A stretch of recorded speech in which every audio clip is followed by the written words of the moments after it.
The boardroom lights still burned behind me when I stepped into my office. I left a table full of investors arguing about valuations, but the sound of their voices faded as soon as I shut the glass door. My phone buzzed once on the desk, one message. Vivian Vale. The market crashed. You're on your own now. I read it twice. The words didn't sting at first. They just sat there calm, decisive. Exactly how she spoke when she meant to close a door. Caleb D'Souza, my banker, had texted me earlier about minor volatility. Nothing serious. The world wasn't falling apart. But my mother believed it was. And somewhere inside her message was the quiet satisfaction of being right again. The skyline below was pale with fog. San Francisco sinking into evening. I typed 3 words, "I'll be fine," then deleted them. Fine was never enough for her. I put the phone down and pressed the intercom. Nova, I said. My assistant's voice came through, bright and brisk. Yes, Arden hold the acquisition team. I'll rejoin in 15 minutes. Of course. I ended the call and stared at the text again. You're on your own now. She'd said those words before. Years ago, when I left home to start coding in a 1-bedroom apartment. Back then, they'd sounded like a challenge. Now, they felt like a misunderstanding that refused to die. The door opened slightly. Nova peeked in, a folder in hand. Everything okay? You disappeared mid-sentence. I needed air. She hesitated. The board's nervous. You were leading the deal. They'll survive 15 minutes. She nodded, studying my face the way people do when they sense there's a story they shouldn't ask about. Then she left. Silent shoes across polished floor.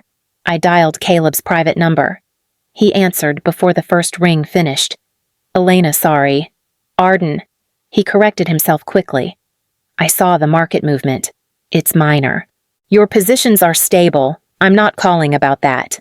I sat down, crossing one leg over the other. I need you to send the complete account statements for the Vale Family Trust to my mother.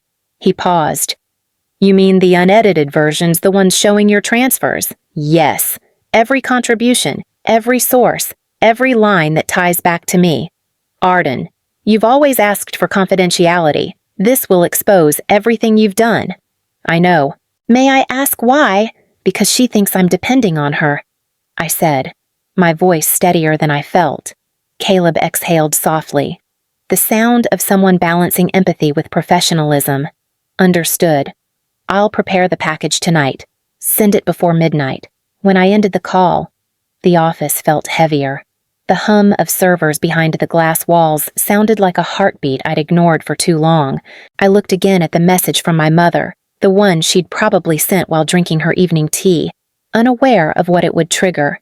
The market crashed. You're on your own now. I whispered the words aloud, almost amused. For 5 years, I had carried everyone her treatments, my father's debts, Julian's tuition, and never asked for recognition. Tonight, that silence ended. I opened my laptop, pulled up the encrypted dashboard of ArcLight Digital, and watched the numbers bloom across the screen. 8 billion in valuation, 230 million in assets. If she wanted to know what being on my own looked like, she was about to see it. When I walked back into the meeting, the room had shifted, conversations froze, then stumbled back into motion as I took my seat. My chair still held the warmth from when I'd left it. The CFO, a man twice my age, cleared his throat. Everything all right? Arden fine. I said, let's continue. They started reviewing projections again, numbers about acquisition synergies and market share. The words floated past me empty, weightless. My phone vibrated once in my lap. Vivian Vale. Did you hear me? The market's a disaster. Don't say I didn't warn you. I turned it face down on the table. Arden, the lead investor, a tall man with restless hands, was watching me. We need confirmation on the final valuation before we close. Are you still confident I am? He frowned. Even after the market dip. The market isn't my company. I said, we build the systems other companies depend on when the market dips. There's a difference. A few of them exchanged looks. Someone muttered about my tone. I let them. They didn't know what kind of storm I'd already managed outside this room. The meeting dragged for another 20 minutes before I called it. "That's enough for today," I said. "We'll finalize tomorrow." They hesitated. Surprised. No one dismissed a board like that. I waited until the last one left before I turned to Nova, who lingered near the door with her tablet. "Send Caleb D'Souza's contact to my private line," I said. She blinked. "Your banker. Everything okay?" "It will be." Her brows lifted slightly, but she nodded and left. When the door closed, I opened my phone again. The unread messages from my mother stacked on the screen like a quiet judgment, each one shorter, sharper. I scrolled through them until I reached the last, "You never listen. Arden. You never have." I typed one sentence and hit send. "You'll have everything you need by morning." Then I sat back, listening to the echo of my own heartbeat against the glass walls, and realized the ghosts I'd been hiding from were finally walking toward the light. I didn't sleep that night. Caleb called near midnight, his tone careful, professional. "The transfer package is complete," he said. "Your mother will receive the statements by 8 a.m. Everything is transparent, each deposit, each originating account." "Good," I replied. He hesitated. "Arden, may I speak frankly always? You've been protecting them for 5 years. Once she reads this, you can't protect her pride. Or yours." "I stopped protecting pride when it started costing me peace." He was silent for a beat. "Understood. I'll confirm when it's sent." When the call ended, the room felt smaller. I pulled the old metal box from the bottom drawer of my desk, a box I hadn't opened since the year everything fell apart. Inside were a few photographs and a folded invoice from my father's last restaurant, the one that closed after he signed a lease he couldn't afford. I remembered the night he told us it's temporary. He'd said, "We just need a few good months." Vivian sat at the table, bills spread around her like cards in a losing hand. "Good months won't cure cancer," she'd murmured, too tired to fight. Julian had been 19, desperate to start college, pretending not to hear. I was 28 then, coding freelance projects in a studio apartment. I'd saved $50,000 everything I owned. I used it to register ArcLight Digital under a shell company, telling no one. When the restaurant's debt collectors started calling, I paid them quietly. When my mother's treatments reached another 6 figures, I covered them under the name Vivian Vale Relief Foundation. When Julian needed tuition, the trust was suddenly performing well again. Every month, I watched them recover. Every month, they believed it was because my father had made a miracle investment in tech stocks. Once, at a family dinner, he'd leaned across the table and said, "You should let me manage your money. Arden, I know this game now." I had smiled. "I'm sure you do." He'd laughed, proud of himself, while my mother nodded approvingly. It was easier to let them believe in their own redemption than to make them face the truth of mine. Now, as I looked at the old receipts, I realized how carefully I had built the lie. A lie shaped like love, meant to keep them safe, until it started keeping me invisible. At 7:59 a.m., my phone buzzed with Caleb's message, sent, delivered. By 8, the truth would be sitting in my mother's inbox, waiting to detonate. The first call came before 9. I didn't look at the screen. I already knew the name. Julian never called that early unless something was wrong. "Arden," he said, breathless. "Mom's losing it. She got some kind of email from the bank. What the hell did you do? I told them to send her the real statements." "The real statements." His voice cracked. "She says they show your name everywhere. Transfers, deposits, everything." "Is that true?" "Yes." He went quiet long enough that I could hear traffic on his end. "Why would you do that? You know how fragile she's been since the chemo. You just detonated her." "I told her the truth," I said. "That's all." "She doesn't see it that way. She thinks you were mocking her. She keeps saying you made her feel small. She built that feeling herself." "Julian, I only stopped feeding it." He sighed. the sound of someone torn between two loyalties. Dad's pacing like a caged animal. He thought he was this brilliant investor. Now he doesn't know who he is. And Mom, she keeps asking what you're trying to prove. I'm not proving anything. Come on, Arden. You don't drop a bomb like that unless you want to prove something. I wanted them to stop talking to me like I was the one who failed. He was silent again, then said quietly, "You could have told me. You paid for everything, didn't you?" I didn't answer. He already knew. "Jesus," he muttered. "Mom says she's calling you. Just be ready." The line went dead. I set the phone down. Palms cold, somewhere across the city. My family was piecing together a truth I'd spent 5 years disguising as luck. By 10, Caleb had already called twice. The first time to confirm delivery, the second time because my mother had called him directly. She was firm, he said carefully.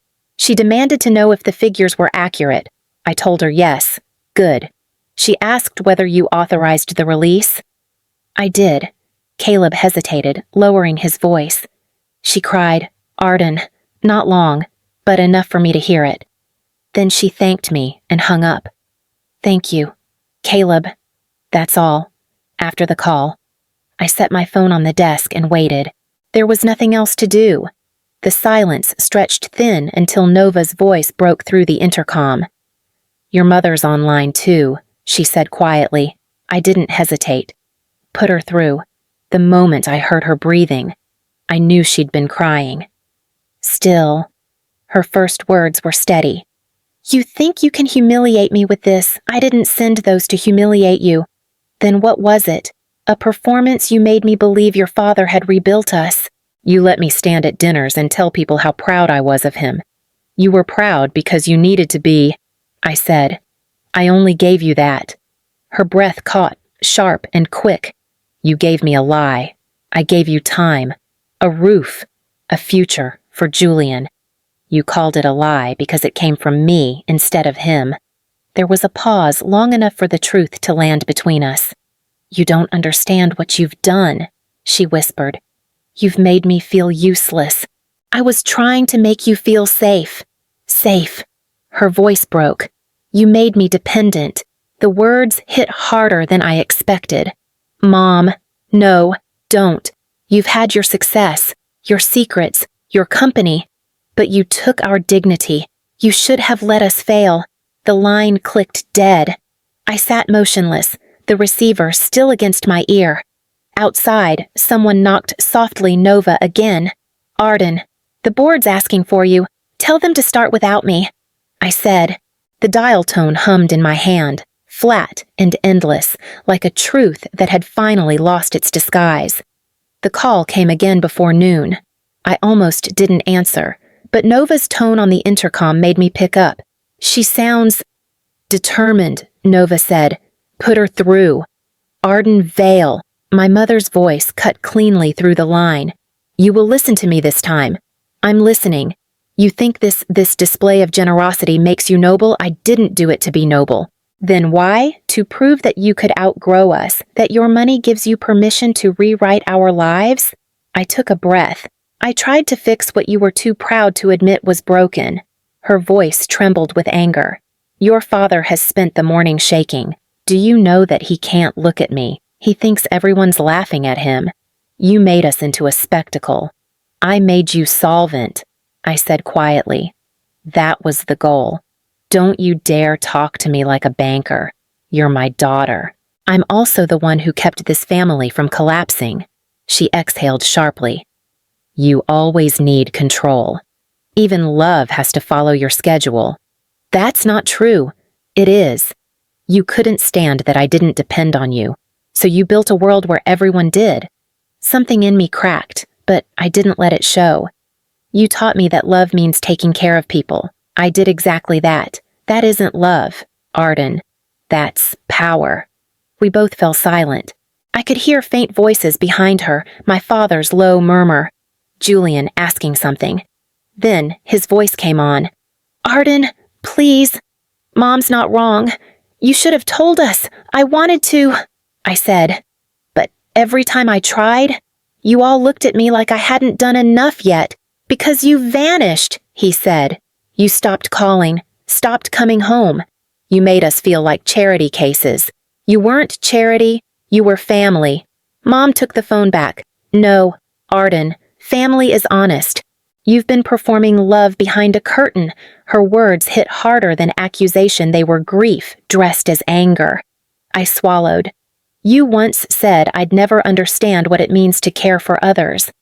I spent 5 years proving you wrong, and I spent those years believing I was strong, she said. Now I know I was just being carried. Her voice broke. She tried to recover it, failed, then whispered, I don't even know who you are anymore. You don't have to know everything about me, I said. Just know that you're safe because of me. Safe, she repeated. No, Arden, you've made me feel smaller than I've ever been. Then the line went silent. No goodbye. Just breathing. Then nothing. I stayed frozen at my desk, the phone still against my ear. Nova appeared in the doorway, uncertain. Do you want me to clear your schedule? I nodded. When she left, I finally lowered the receiver. The glass walls around me reflected nothing, just an empty chair, a silent phone, and the faint echo of my mother's voice still refusing to break. I didn't go home that night. The office felt quieter than my apartment, and silence was easier than explanation. Nova brought coffee I didn't drink and files I didn't open. She kept hovering near the door until I finally looked up. Say it, I told her. She hesitated. You've been on the phone for hours. I heard parts of it. I figured. She sounded hurt. Nova said softly. But so did you. It wasn't supposed to hurt anyone. It always does when the truth arrives too late. Her honesty caught me off guard. You should work in therapy instead of tech. I prefer working for someone who feels things and pretends she doesn't, she said. It makes the day interesting. I almost smiled. Thank you. Nova, you can go home. She lingered another moment. Arden, sometimes fixing something means letting it break first. When she left, I unlocked my laptop again. The dashboard glowed cold blue numbers, charts, lines climbing upward. I stared until they blurred. Somewhere in those numbers were the 5 years I'd given away. One quiet transaction at a time. My phone buzzed. Caleb, I just wanted to check in. He said, Your mother called again, but she didn't yell this time. She asked how long the statements have been that way. Since the beginning. She sounded tired, not angry anymore. Just lost. I expected that. You always do, he said gently. You expect pain before it happens.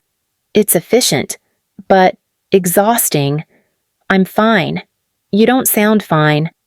I'm still standing. He sighed. That's not the same thing. When the call ended, I found myself opening an old email thread from my mother, the last one before everything changed. Her words were short. You'll never understand what it means to take care of a family. I read it twice, then whispered to the empty room. I did. Mom. I did? Outside? The city lights bled into the fog.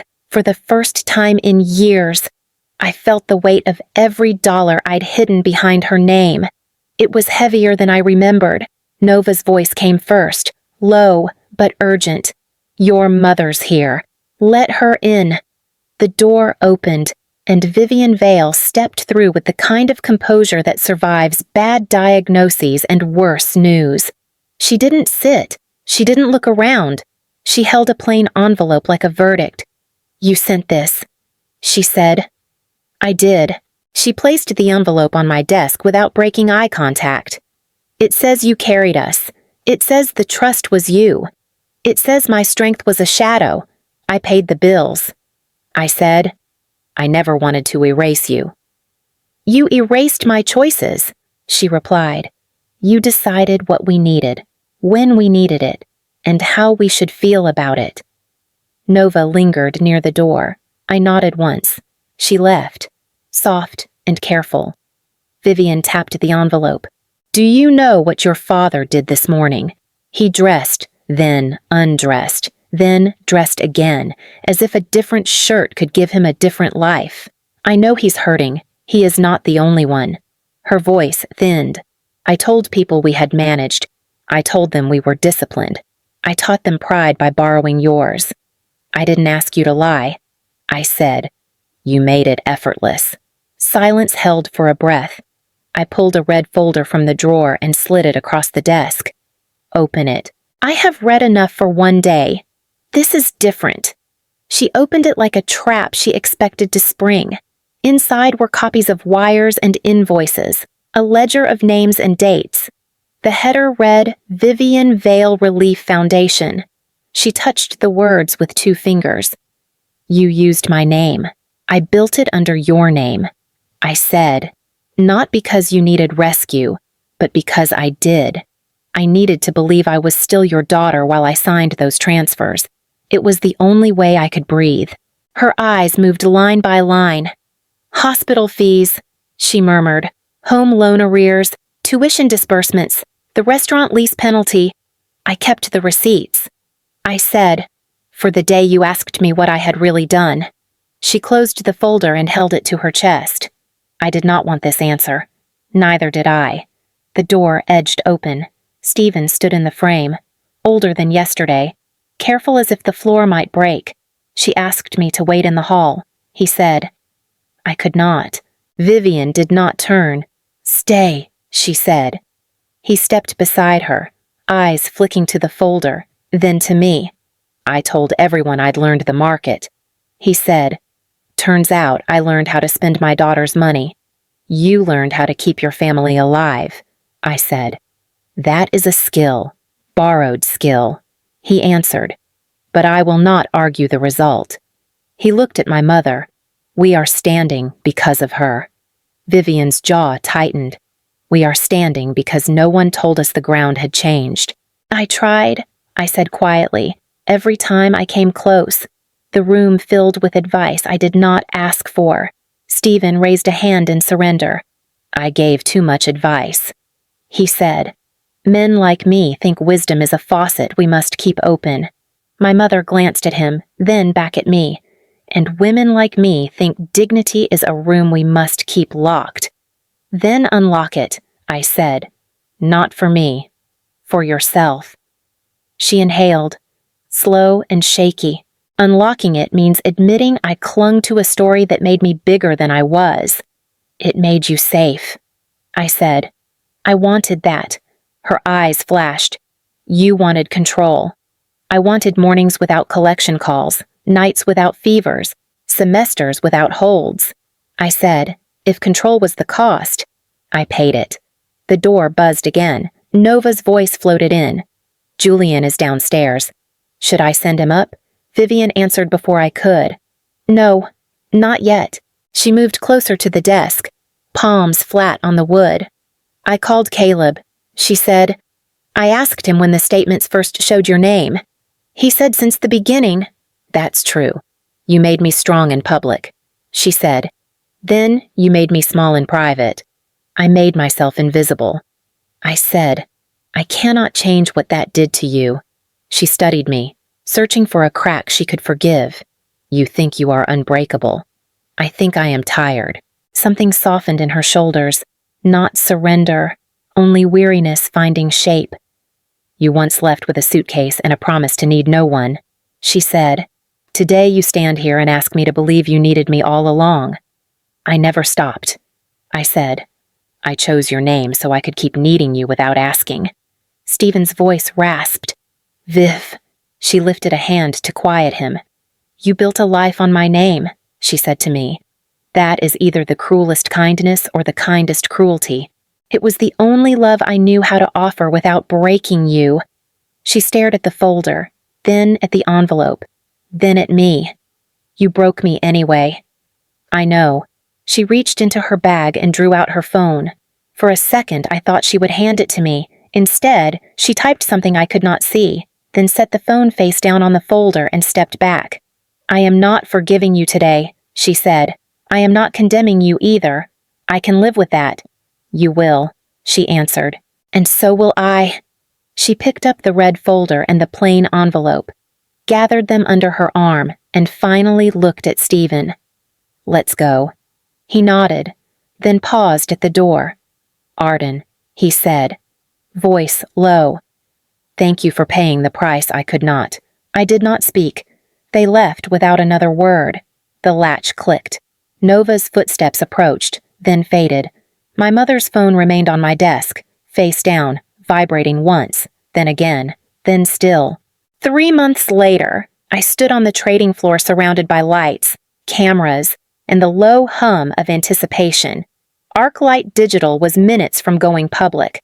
Reporters shouted questions, analysts speculated about opening prices, but all I could focus on was the small circle of family standing beside me.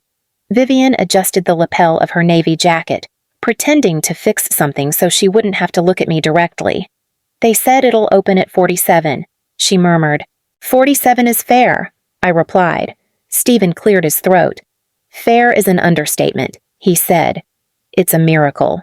Vivian gave a faint, crooked smile. Our daughter doesn't believe in miracles. Not the kind that fall from the sky, I said. Only the kind people build with both hands.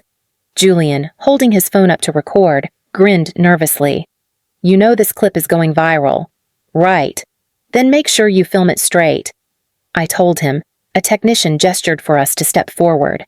The bell was mounted in front of a massive digital screen that pulsed with the ArcLight logo. I felt my mother's hand brush mine, accidental or not. It stayed there.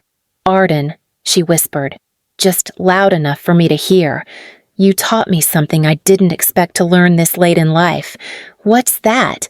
That letting someone care for you doesn't make you small. It just makes you human. I turned to her. Words caught somewhere behind my ribs. And you taught me that needing someone doesn't make you weak. The countdown began. 10 seconds. The crowd started chanting. Stephen leaned close. Whatever happens next, he said, you brought us here. When the final second hit, I struck the bell. Its echo rolled through the room, deep and clear. Applause burst around us. Vivian's hand squeezed mine. For the first time in years, I didn't feel like I was carrying them. We were standing together finally, on the same ground. That night, we had dinner at the old restaurant my father once lost, and I had quietly bought back. The lights were soft, the laughter uneasy but real. Vivian lifted her glass. To the daughter who carried us when we didn't know we were being carried, she said. I shook my head. To the mother who taught me what carrying someone really means. Julian grinned, still filming everything. I think the world's going to love this family redemption arc. Stephen chuckled, the sound low and tired.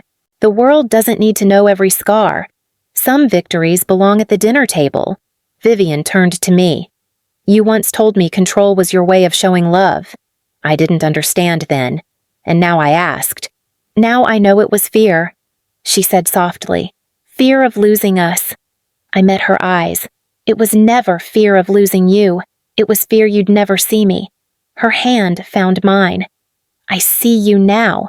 Later, when I returned home, a message lit up my phone. Vivian Vale. You were never on your own. I stared at the words until the screen dimmed. For the first time in years, the silence around me felt like peace, not distance.